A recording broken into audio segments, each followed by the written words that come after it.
Okay, we are live. Hello, Lawrence. And hello, here we go. So this whole live stream came about, I think it was last week, Lawrence, when we were live or just coding together on your project, and I thought I'd show you like how I go about building a Spring Boot and React project using Hilla, just hands-on.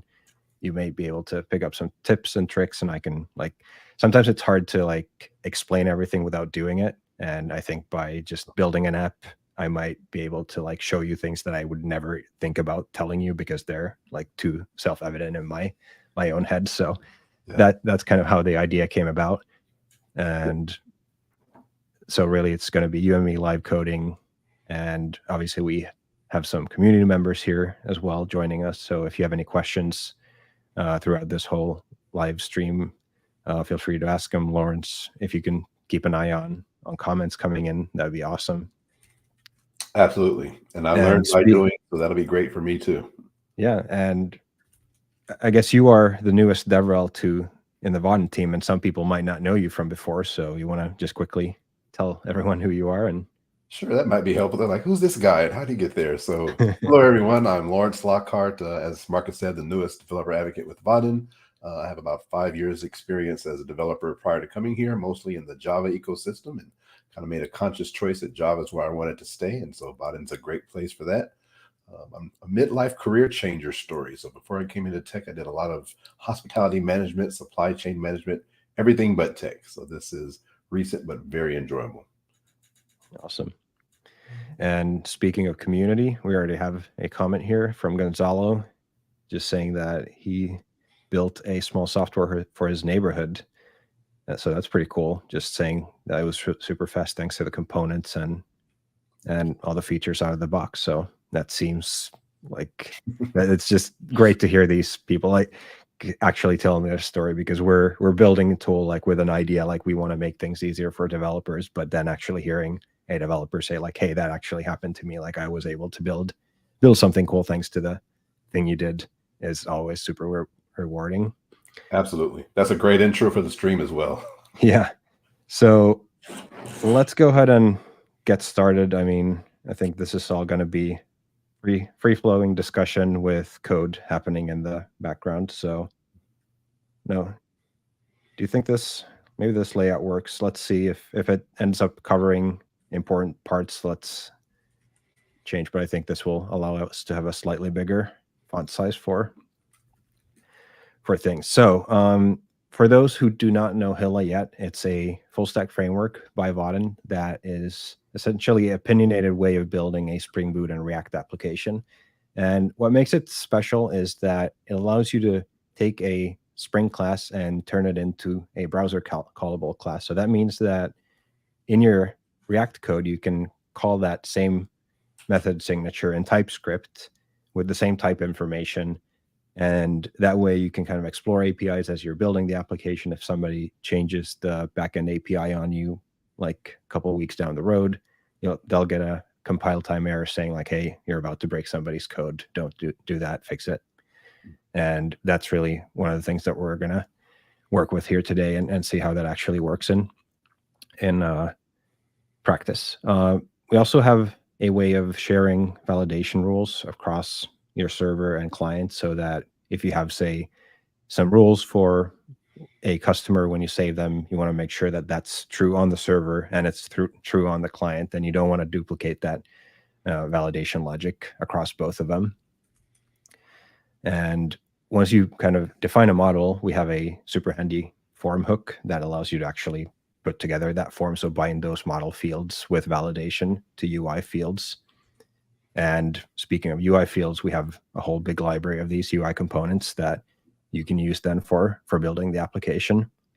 We also support a bunch of other stuff that we're not probably going to get into today, like live streaming changes from your server to the UI. So if you have like a monitoring application, something's happening live in the world, you can just have those things pushed to your browser and live updated for your users as they come along. So that might be a different stream, different time. I don't want to turn this into a too difficult first task. So really what we want to do then is create a new application, just kind of build out everything and see how it works. So essentially, there are a couple of ways we can go about doing this, and I'm going to use the Hilla CLI to do it. So we're going to use, you can either install Hilla CLI locally and use it, or if you don't have it installed, you can use npx.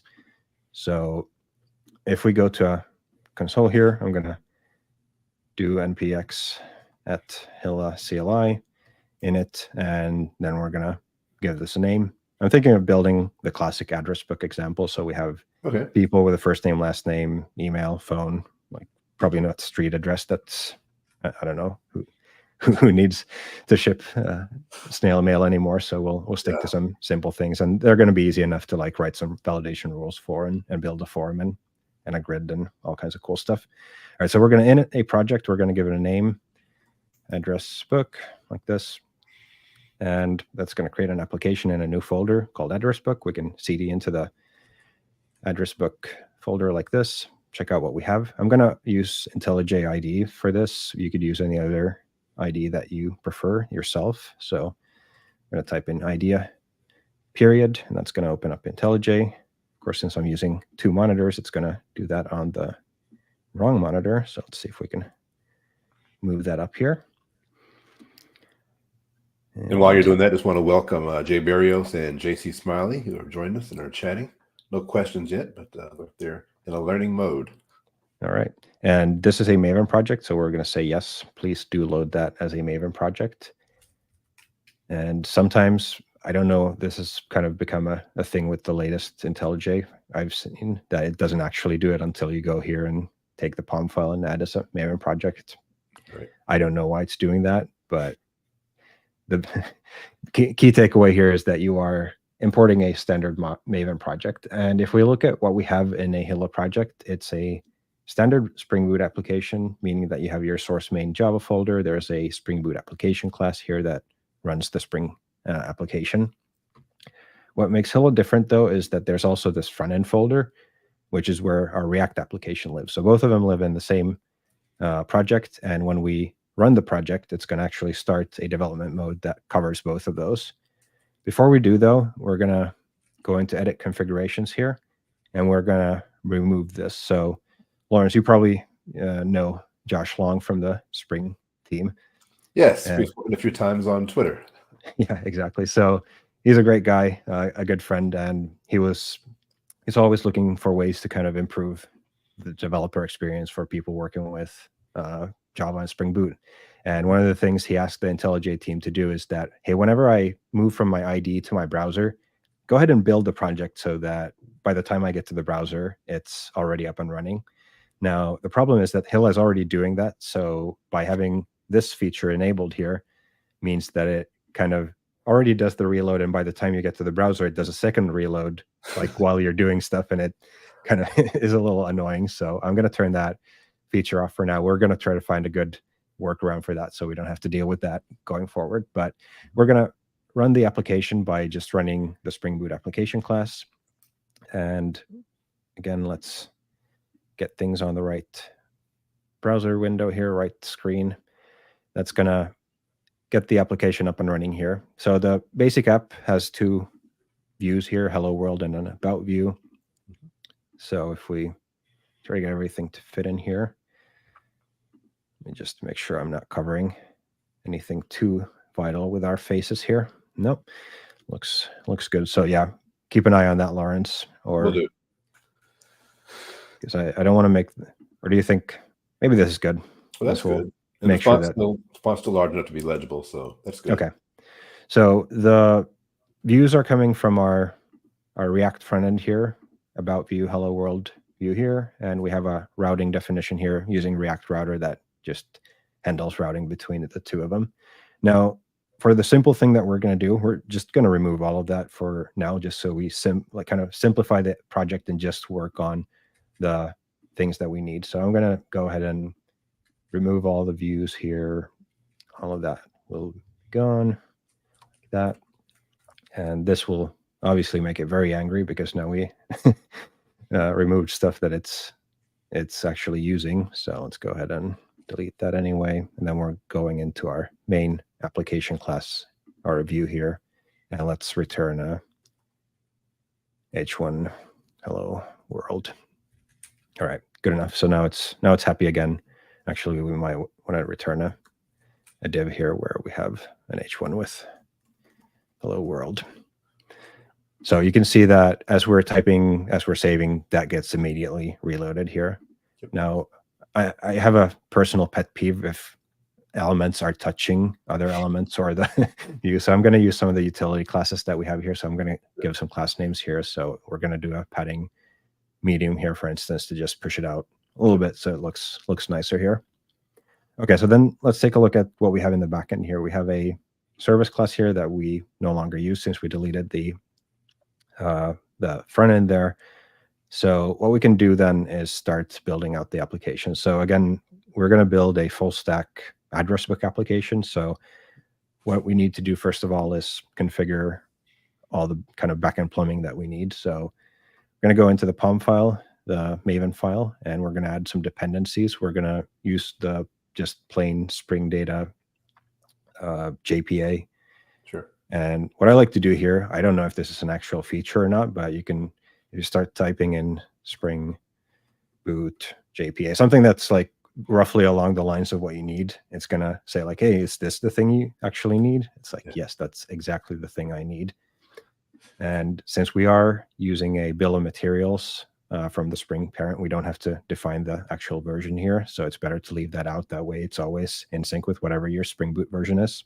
Mm-hmm. The other thing we want is an H2 database. So just a in-memory database that allows us to persist things into memory in this case, but it's still persistent in the way that if we refresh the browser, it's going to stay there. And the interface is the same. So in production, we could swap this out for Postgres or MySQL or whatever else it might be. All right. So once we do that, we need to remember to press this little button here to get the Maven dependencies loaded.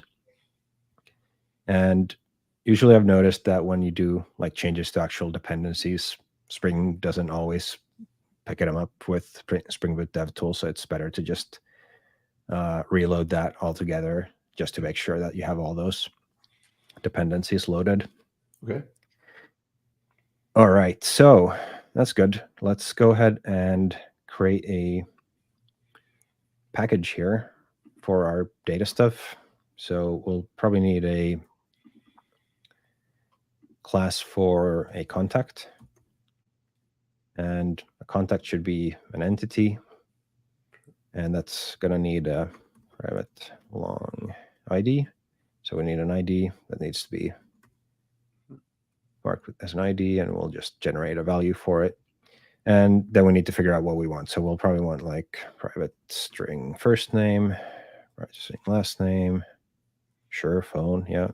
I'm using GitHub Copilot here, so it's some of it might look a little weird, like we're just getting all this developer productivity for the win. We like it. Yes, indeed. All right, so then we're just going to go ahead and create let's do a constructor here, and then we'll do a getters and setters for all of those like this. Now, let's see here. I'm going to do something. So chat.openai.com. I'm going to see if we can pull in another junior coder here, do some work for us here. Might have worked with them before, ChatGPT. Yes. So I mean, I want to have some test data, and I'm very lazy at typing. So we could see like, would we be able to like convince ChatGPT to do the work for us? Sure. And we do have a question in the chat, by the way. Yep. First question is, do you have to use TypeScript? We certainly recommend doing it, because that way you get all the actual type benefits. You can go ahead, like it's going to under the hood use TypeScript, but you can configure TypeScript to allow JavaScript essentially. If you really want to work with JavaScript, I strongly recommend using TypeScript. So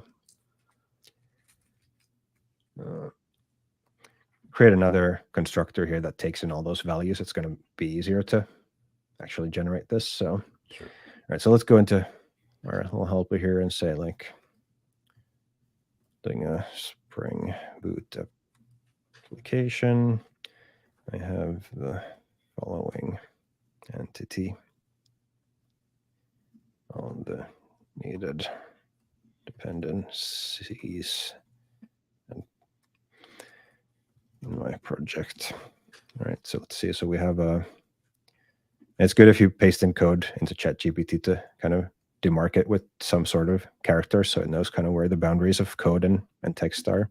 And I'm going to specify that we actually have the getters and setters here, just for completeness sake. Sure. And what I want to do then is like, hey, help me write a thing that initializes the database with, say, I don't know, 5 contacts.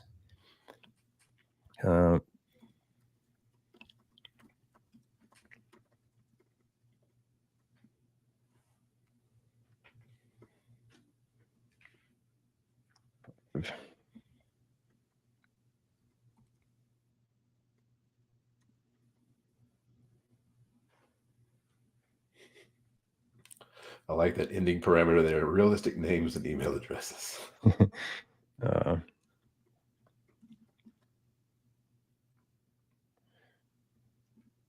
Okay, well, let's run with this and see if we get something that's roughly what we need.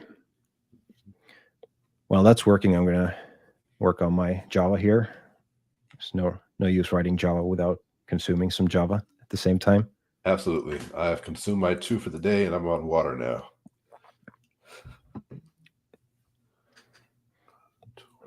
All right, so yeah, we definitely need a contact repository, so we might as well go ahead and build that. So super handy tip here, if you copy a full class and just paste it in IntelliJ, it's going to create that class for you. You don't have to like first create a class and then paste in the content. So that's Nice. pretty good. All right, so it's working on a database initializer. It looks really good. Auto wires in a contact repository, takes in a string. All right, that looks close enough. Not exactly how I would have written it, but it's close enough for what we need. Good deal. So I'm going to not use field injection. I'm going to instead do constructor injection. So I'm going to turn it final and just create a constructor here that pastes in, or that initializes, injects the repository here. So what it's doing, if we hide the sidebar here, it creates 5 new contacts with some semi-realistic information, uses the repo to save them. Done. Boom. Looks decent. So that way we don't have to like start from a empty view when we're starting to build this out. Yep. Can I throw a question in? The choice of using the constructor injection versus field, is that to satisfy anything within Hilla? Is that a personal choice? It's what the Spring team recommends. It's easier for testing because that way you don't have to necessarily, like, you could have private fields for your kind of things that you're injecting.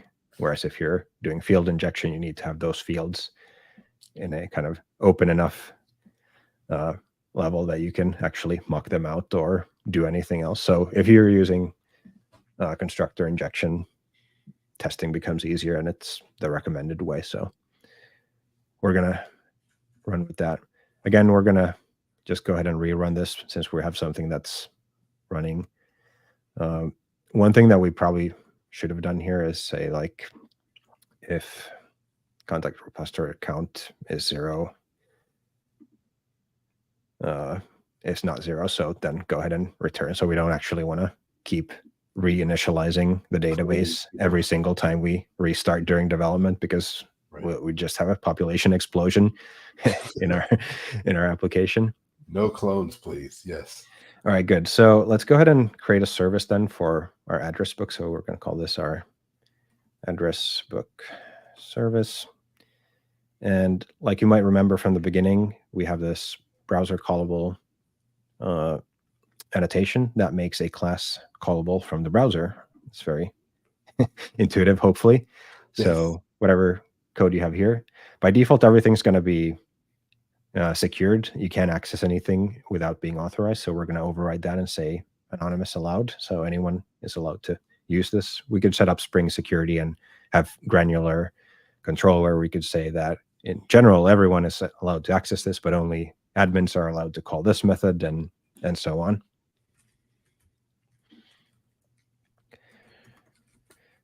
All right, so we're going to pull in our contact repository here and instantiate that in our constructor like this. And then I'm going to create a method that just returns a list of everything that we have. So let's do a public list of contacts.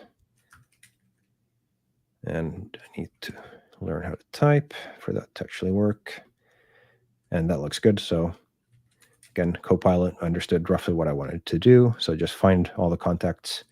While we're here, let's do a save. All right, that looks pretty good. So let's do a public contact. Yeah, that's good. So we essentially want to save a given contact and return the saved one. So when we, for instance, if we create a new contact, it wouldn't have an ID.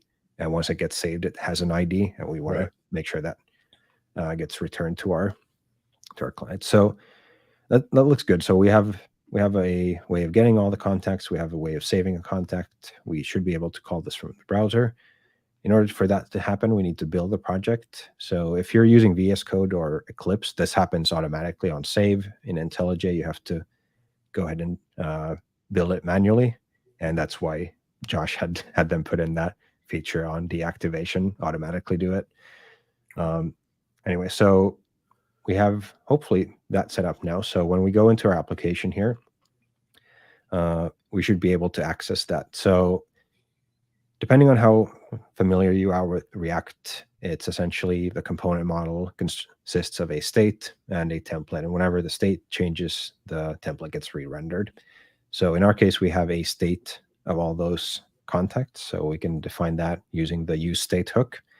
The state name will be contacts, and it will have a setter of set contacts. And since we are using TypeScript, we can say that this should be a contact array like this. And let's see if we can actually go ahead and import that. So you can see that we're actually importing this now from a generated directory, and this contact will have those exact same properties that we have in our Java object.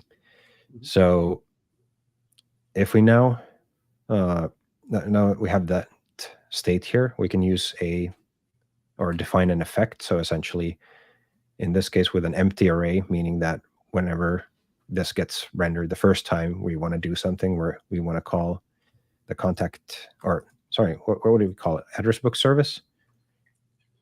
Yeah, it can work. Yeah, something like that. And obviously we need to import this. And did we call it get contacts? Yes, get contacts, then set contacts. All right, let's see if that worked. Let's do a quick check to make sure that we're on the right. List a little data there. Okay. All right, good deal.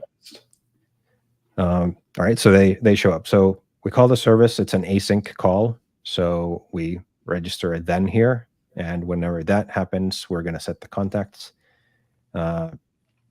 Straightforward enough. It's the same as having like, we could have done this as well. This reads maybe a little bit cleaner once you're used to the syntax, just passing in the setter function directly to the then. But personal preference, whatever you want. Now, obviously, well, we can argue about it, but I would say that an unordered list is not very kind of interesting as a component, or very close to what we want. So we're going to actually use a Vaadin grid here as the component that we want. We want to import that, and we're going to set the items of that grid to be equal to our contacts. And then we're going to define just grid columns for each of those. So path means path on the object itself. So we'll have first name, last name, email, and come on, you can do it. Grid column, path, phone, yes. Boom. There we go. Fast functionality. So, box. So yeah, I mean, this is all about productivity. We want to make it real, like, quick and easy to build out things. We can kind of see the emails are getting clipped off here, even though there's a bunch of space here. So we might actually say that, let's say auto width here. That's a Boolean property.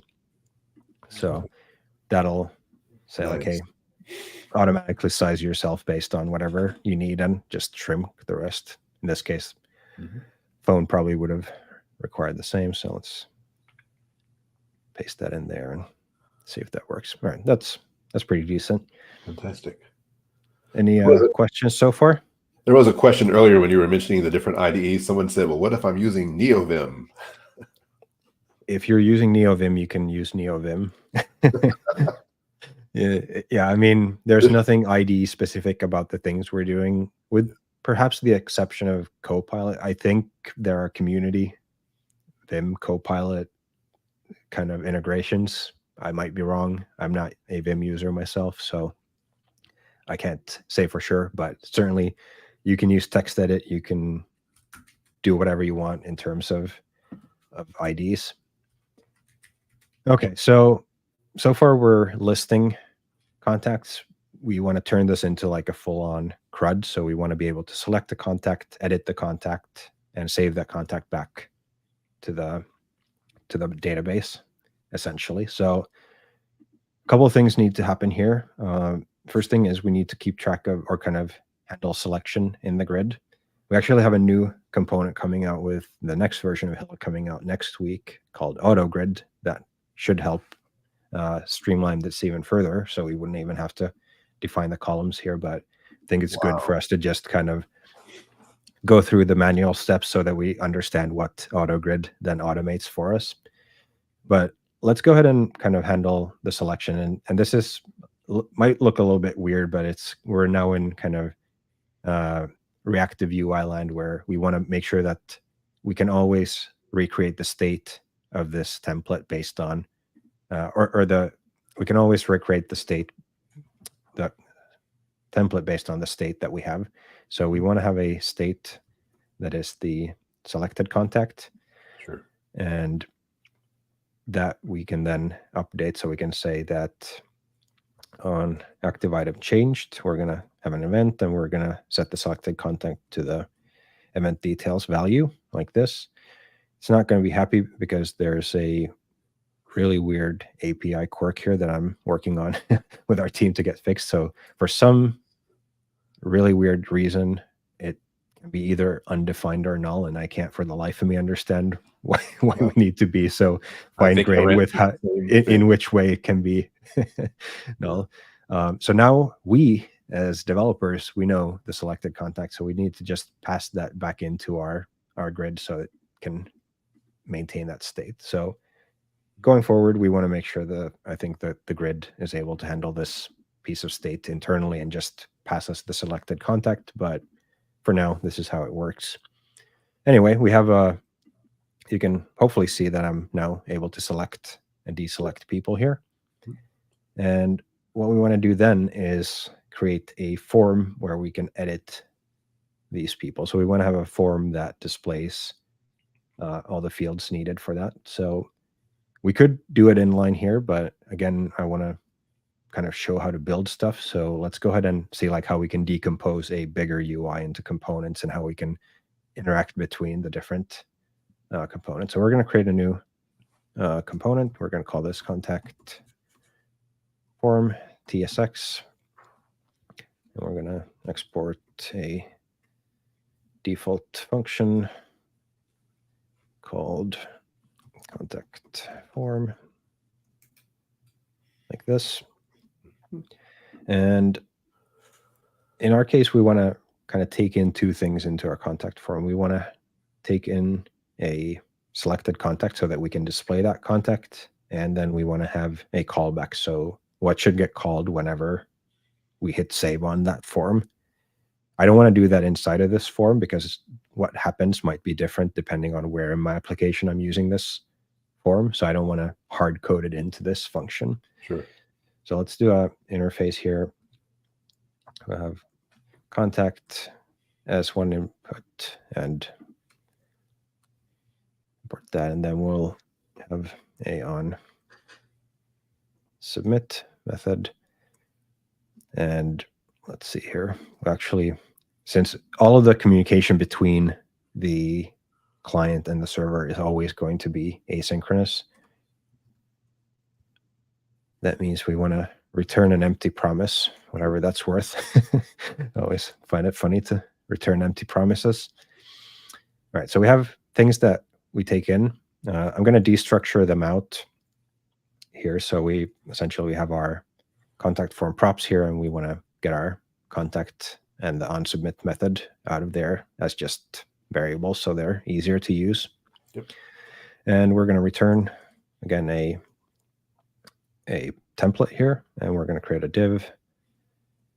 And here we then need the different fields. So we're going to have again, we're using some of the fields that we ship with. So we're going to have a field, and let's do label equals first name. Let's do this in a couple of steps. So we'll last name, email, phone, right? Those of you joined earlier, remember we have a form helper or form hook in the library. So we can use that to actually bind these fields to values on this contact object and handle the submission of the form. So we're going to destructure out some things out of that use form hook. So, well, const, and then we're going to pull out a field model, and we're going to get back to the model here real soon, a submit method, and a read method. So read's going to read in value, submit's going to submit the value, and field and model are going to be used for actually binding those UI fields. So we're going to call use form, and we're going to pass in a contact model, which is generated by Hilla again. Let's see here. I'm going to import that. And this takes in as its second parameter an options object. And one of the things it takes in there is a onSubmit method like this. So we could as our ID suggests here, we could implement it here. But since we already took in as a parameter an onSubmit method, we can just pass it in directly here. So we're just kind of passing through this onSubmit method right to the form. Okay, so now that we have the field and the model here, what we can do to actually bind these is we can do this. So we're going to essentially spread out all the properties that we get from calling field and defining that we want to bind this to the first name property. So again, here we see it's type safe. So we see which properties we have available to actually bind to. You want to bind that to the first name, and we can more or less just copy paste this. So let's do last name, email, and this would be phone. Like Can I ask you a question there? Is there any definitely. limitation to the type of data that can that we can bind there? So our first name, last name, those are all strings. Could those be a list of any type, or? Yeah, so as long as the field you're binding to provides a list. So if you had a list, you'd have to bind to say like a checkbox group or a multi-select or something that would actually allow you to select many things. Okay. So if you try to bind like a string value to something that gives you back an array, or try to bind an array value to something like a text field, that doesn't really make sense. That wouldn't probably work the way you expect it to. But yeah, as long as you're matching the type of thing you have with the type of field you're binding it to, it's going to work. So it could be date, it could be dates, it could be other objects. Okay. We need a button, of course, for saving, and we're going to call this submit method that we have here. And then this read method we want to call whenever the contact that we have gets changed. So we're going to again use an effect to read the contact, but in this case we want it to be read whenever the contact changes. So instead of having the empty array like we had in the initial case where we wanted it to just run once when the when the view gets shown. Here we actually want it to reread the contact whenever we select a new person. Okay. So we have our form. We're going to go back into our main app here. Let me just close the sidebar there so it's a little easier to read here. So we're going to add our contact form here. And you can see since we have those types defined here, it's going to say like, hey, these were not optional. You need to pass in things here. So we can say that this is the selected contact, and the submit should be a method that we don't have here. So we could say async function save contact. And then we can say that we want to use save contact to actually handle the save. Now, this is not happy because we're passing in potentially null values, and also we don't want to be showing the form all the time here. So right now it's just displaying all the time. So I'm just going to conditionally render it. So I'm going to say selected contact. And so essentially we're short circuiting there in case if it's undefined or null, we're never going to get here. So now we're never passing a null or undefined value here. And we're also not adding that. So now it's actually only displaying when we're selecting a component. Does that make sense? Did I? That went a little fast, but quick, as I was going over to repost this. That last part was just a little fast. All right. So what can I clarify? Where did I lose you? All right, just selected contact and contact form contact is submit. So this is similar to how you would say like inside of an if statement. So if you have an and statement and the initial value is already false, there's no use for it to actually evaluate anything beyond that, because it's like there's no point. So it's short circuiting. Right. And that's the same thing here. So if this is already false, it's never gonna like go all the way here. Okay. Whereas if this is true, then it's gonna do this. So it's essentially like same idea as an if statement, but just kind of it's slightly weird the first time you see it. But once you get used to the pattern, it's sort of handy. Nice. Okay. All right. Again, I think I mentioned that I don't like things that are like smushed up together. So I think we need to go into our contact form here and make that nicer. So again, we're going to use some of the, let's do some class names here. We could probably turn this into a grid with grid calls 2 maybe. Yeah, that's probably good. Gap small, looks pretty decent. And let's do theme primary on this. And we could actually, let's pull out here. We have reset. So we could actually add another button here. Oh, nice. Reset. Let's do theme.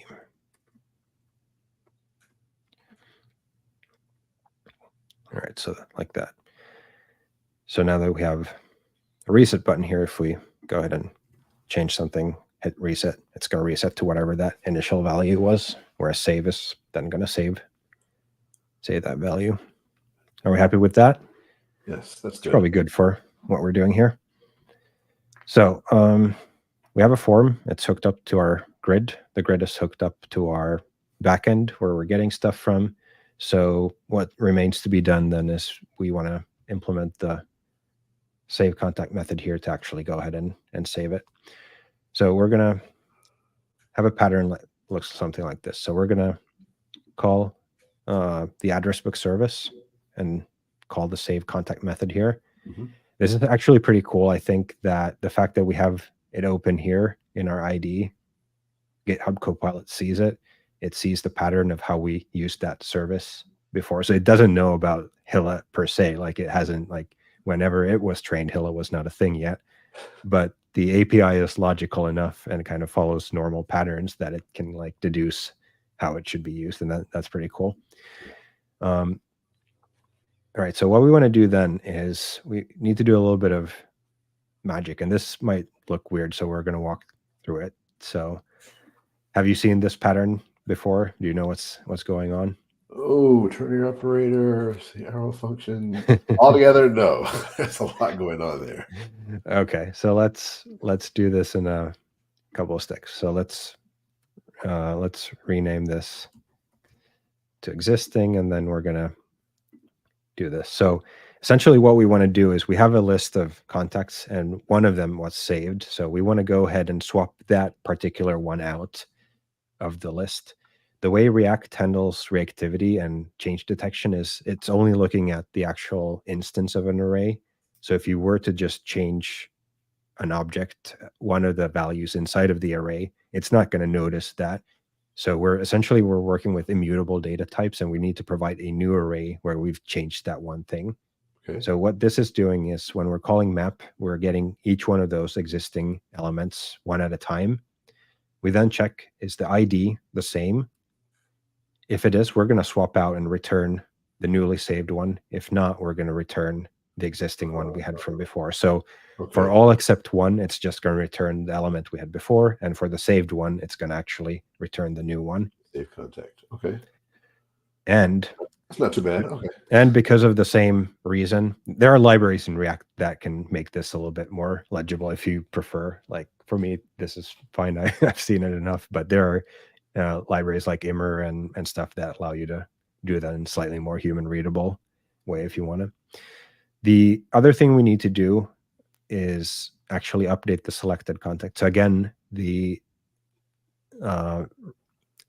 way it's looking at object is by their actual reference. So since saved contact is not the same exact instance of an object as the one we had before, because we've now saved it, that would actually mean that the grid gets deselected, because even though it's the same person, we know that it's not going to be the same instance of the object. So let's go ahead and see if this actually works. So let's change John to Johnny, hit save, and boom, it shows up here.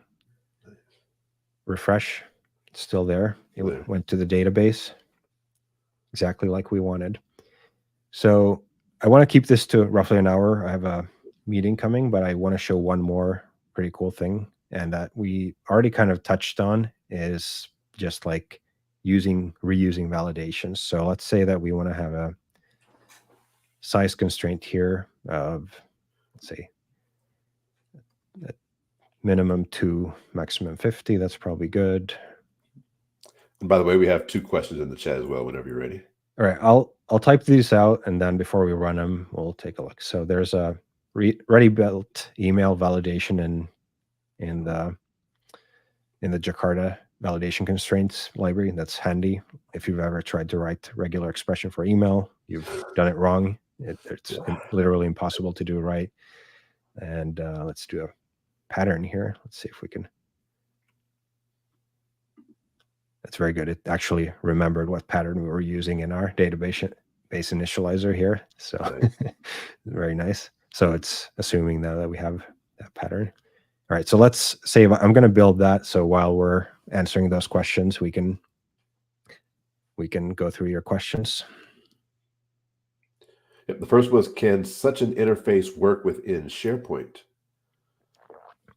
Within SharePoint, I have no experience of using SharePoint. So this is a very opinionated framework. It assumes that you're using Spring Boot on the back end and you want to use React on the front end. So if that's something you can do within SharePoint, then 2 thumbs up, you can do it. If not, it's unlikely that it would. There could be some like cases where you could do this, like you could run this separately and like embed it as an iframe or as a embedded thing within your whatever else. So that is always a way you could get around that. But as like running things within SharePoint, I don't know, unfortunately. Okay. And then one asked, does it require a plugin to generate suggested code? And I think you've mentioned a couple of times that you're using Copilot, and you probably have some IntelliSense and React snippets and other things going on as well. I don't have React snippets, but yeah, definitely GitHub Copilot and just the built-in IntelliSense. It's, and we've discussed this, Lawrence, a couple of times. Like it's like it can be helpful if you know what you're doing, but it can also like lead you down the wrong path real quick if you don't know what you're doing. So like, since I know Hilla pretty well, I know when it's like trying to feed me garbage, and I'm like, no, it's not like remotely true. But Right. so probably as you're learning a new thing, it's not super helpful in the same way as when you're proficient with that thing and you can kind of steer it in the right direction.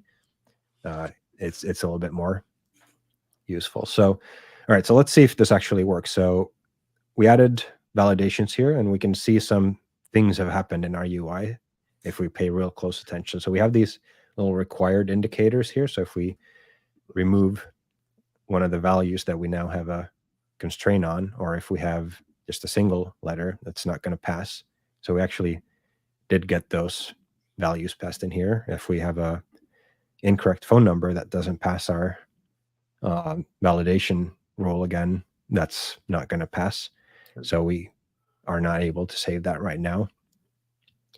We could, if we wanted to, here in our contact form, there's a say an invalid attribute, so we could say the button should be disabled if it's invalid.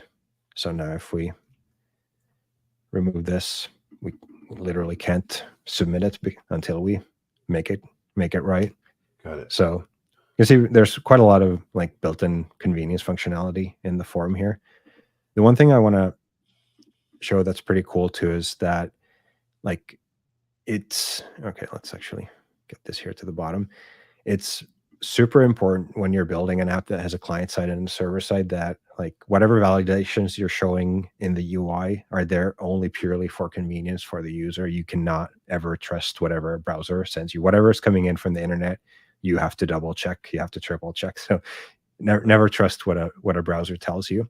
So if we were to run this, so let's go ahead and just save this. We're going to look at what the requests are here. We can see there's a save contact method. There's a network request that goes to save contact. We can see what's going there. We can see a response. Okay, so exactly what we would expect. We're saving the values. We're getting a response. What we can do here, if we wanted to kind of play hackers, is that we could go ahead and copy this as let's do a fetch call, and we're going to go into the console here. We're going to paste that in. So it's going to have all the right headers and tokens and everything. Sure. And let's go ahead and just break some of these rules. So let's not have a valid email. Let's have a one-letter name and a invalid phone number. And let's see like what happens if we do this. Well, first of all, we get a bad request. So that's good. If we go into the network inspector, we should actually see some more information here. So we can actually see that, hey, these three things are not passing validation right now. So our code here in the address book service, this Java code never gets run. The code never comes this far because it's already failing on the validation here.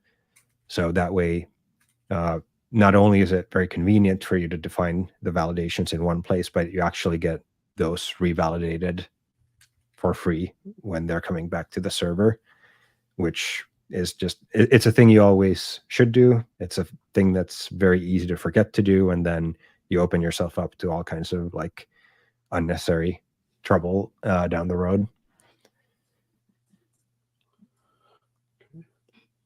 Does that make sense? Yes, it does. And I am getting a Discord link for one of our users who's actually building an application with Hilla now, and he's having a little trouble. So I want to make all sure. Right, yeah. Have him join our Discord. I think that's the perfect place to sort out things like that. Anyway, I think that's pretty much what we have time for in this stream. I don't know. Did you pick up anything new, Lawrence? Any tips or tricks? Anything that clarified Hilla development for you? Yep. And yeah, when we were mapping out those or binding those fields, that was helpful. That was just overall good. I'm going to watch this again myself. I was here for it live, and I'm going to watch it again myself. Yeah. And it's, I mean, sometimes like writing code is sort of a craft, and it's hard to teach a craft by only explaining it in words. Sometimes I feel like watching other people code can be super valuable, because not only do you pick up on the actual like technology, but maybe you see like, oh, that's a cool ID feature I didn't know existed, or, oh, you can actually go ahead and like do something in a different way that I've always done it. And just seeing other people doing their craft is always interesting to me. So I like watching other people live code. Yeah, that was pretty cool. We've got to get you on Twitch. Maybe.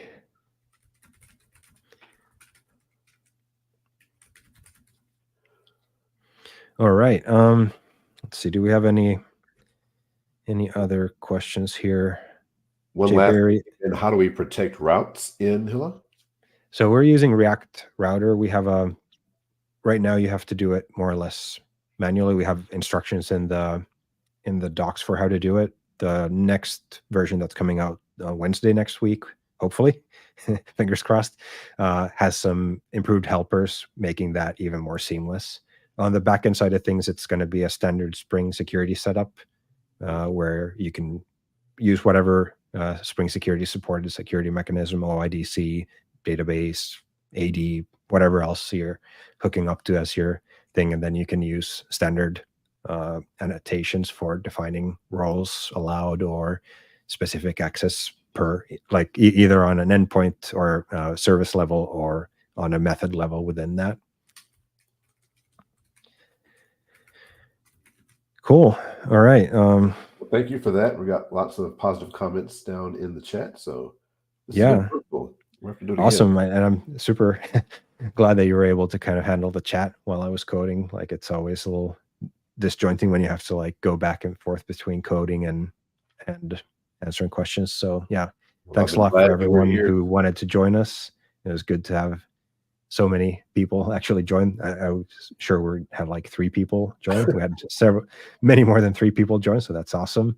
Yep. I hope it was useful to you. And obviously this is going to be up on YouTube for forever, or at least as long as their servers are up. So feel free to rewatch it, share it with your friends, co-workers if you find it interesting.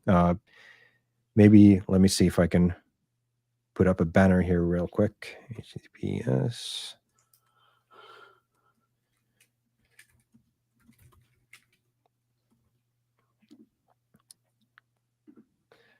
So there's the Discord where you can find us. So if you do end up starting to use this and you have questions, you run into trouble, you can join there anytime. There's a dedicated Hilla channel where you can ask questions, and there's folks from the development team, from Baden, a lot of people just from the general community, everyone helping each other out. So it's just a great place to get some support with using Hilla. Good. Any last thoughts, Lawrence, before we wrap it up? That was great. Just want to thank everybody that came in. I think we topped off at about 17, so that was very impressive. And have to put out some feelers for whatever our next one is as well. That was good. Yeah. What are your thoughts? Should we do another live stream at some point? Oh, for sure. For sure. This was great. Yeah. So let's see if he got a lot out of it. And I know I got a lot of it too. So yeah. So let's hear from people if they have ideas for stuff they want to see. And we could probably come up with an idea and put something together in the next few weeks. All right. Yeah. Well, thank you all for joining, and I will see you in the next one. Thanks, Lawrence, and I'll see you later today. All right. Talk to you soon. Bye. And thanks you all.